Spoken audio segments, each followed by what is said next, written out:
का हा नेमका काँग्रेस प्रणित भाजप व भाजप प्रणित असणारी काँग्रेस, जिल्हा काँग्रेस याच्या माध्यमातून काँग्रेस आणि भाजप युती करून व्यवस्थित कशा पद्धतीनं गेम करायचा, आमचा भारतीय जनता पार्टीचा किंवा भारतीय जनता पार्टीच्या कुठल्या आमदाराचा याच्याशी कोणत्याही प्रकारे संबंध नाही। हे राज्यमंत्री यांनी पद यांच्याकडे असल्यामुळं आणि आमदारकी असल्यामुळं कदाचित बँकेला चांगले दिवस येतील, शेतकऱ्यांची बँक हे भरभराटीस येईल, परंतु तसं न होता ती जर बँक 6 कोटीने हे अध्यक्ष झाले तेव्हापासून घाट्यात जाते। माजी मंत्री प्रहारचे अध्यक्ष बच्चू कडू यांनी शेतकऱ्यांना सरसकट कर्जमाफी व्हावी, दिव्यांगांना 6,000 रुपये मानधन मिळावं यासह विविध मागण्या घेऊन अमरावतीच्या गुरुकुंज मोजरी या ठिकाणी तब्बल 7 दिवस अन्नत्याग उपोषण केलं।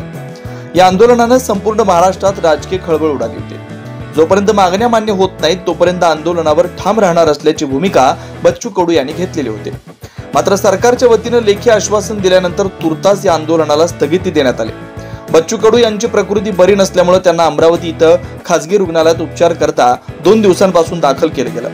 या दरम्यान आता बच्चू कडूंना एक राजकीय मोठा धक्का बसलाय। बच्चू कडू हे अमरावती जिल्हा मध्यवर्ती बँकेचे अध्यक्ष होते, मात्र त्यांना आता या अध्यक्षपदावरून अपात्र ठरवण्यात आले। यावर बच्चू कडूंनी माध्यमांशी बोलताना भाजपावर गंभीर स्वरूपाचे आरोप केले।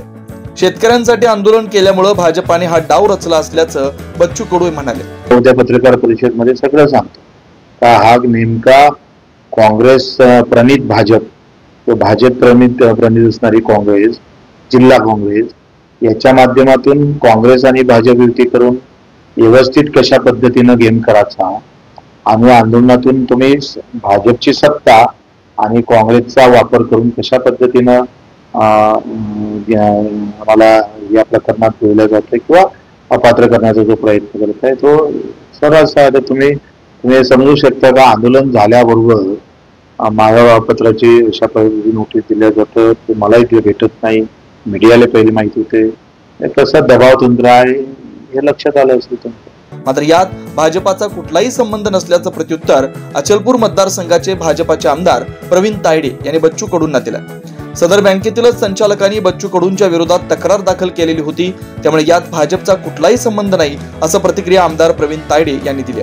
तर तायडे बोलताना म्हणाले की एकीकडे शेतकऱ्यांचे कैवारी म्हणायचं, शेतकऱ्यांसाठी आंदोलन करायची, उपोषण करायचे, दुसरीकडे बँकेचे अध्यक्ष झाले तेव्हापासून ही बँक 6 कोटी रुपयांनी घाट्यामध्ये कशी गेली असा आरोप सुद्धा आमदार तायडे यांनी केला। यासारखं दुर्दैव कोणतंच नाही आणि कशावरून शेतकऱ्यांचे कैवारी आहेत हे जनतेला स्पष्टपणे दिसत आहे, असा गंभीर आरोप आमदार प्रवीण तायडे यांनी बच्चू कडूंवर केला। बीजेपीचा तर यात काही संबंधच नाही आहे, कारण ती मुळात केस ही हरिभाऊ मोहोळ हे संचालक त्या बँकेचे अधिक 11 यांनी टाकलेली केस आहे। आणि राहिली गोष्ट काही लोक आंदोलनाशी याचा संबंध जोडतात, तर हा निकाल हा 13 मे 2025 रोजी लागलेला आहे आणि तुमचं आंदोलन हे 8 जून रोजी असल्यामुळे या आंदोलनाचा आणि या निकालाचा सुतराम म्हणजे शक्यता नाही कोणती अशा गोष्टीची। दुसरी गोष्ट,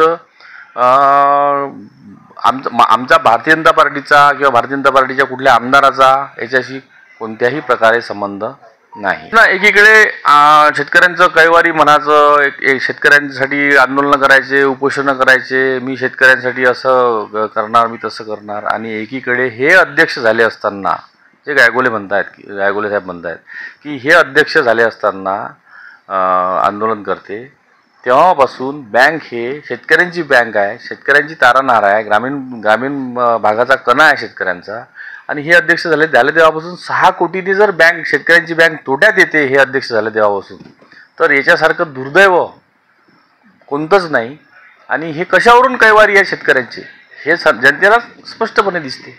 नाही, स्वाभाविक गोष्ट आहे, बाबूजी गायगोले हे त्यांच्यासोबत असताना ते अध्यक्ष झाले आणि त्यावेळेचा त्यांचा विचार असेल असा की हे राज्यमंत्री यांनी पद यांच्याकडे असल्यामुळं आणि आमदारकी असल्यामुळं कदाचित बँकेला चांगले दिवस येतील, शेतकऱ्यांची बँक हे भरभराटीस येईल, परंतु तसं न होता ती जर बँक 6 कोटीने हे अध्यक्ष झाले तेव्हापासून घाट्यात जाते, तर तेव्हापासून ते दूर गेले असल्यामुळे त्यांनी त्यांच्या विरुद्ध काही केस टाकली होती, त्याच्यामुळं ते भांडले आणि आज हा निकाल पाहायला मिळाला आणि त्याच्यामुळं त्यांचा भ्रमनिराश झाला म्हणून शेतकऱ्यांचे जे कैवारी म्हणणारे आहेत त्यांनी जर 6 कोटी रुपयांनी जर बँक तोट्यात जर हे केली असेल तर याच्यासारखं दुर्दैव कोणतंच नाही. अशाच वेगवान घडामोडी पाहण्यासाठी आमच्या चॅनलला लाईक व सबस्क्राईब करायला विसरू नका.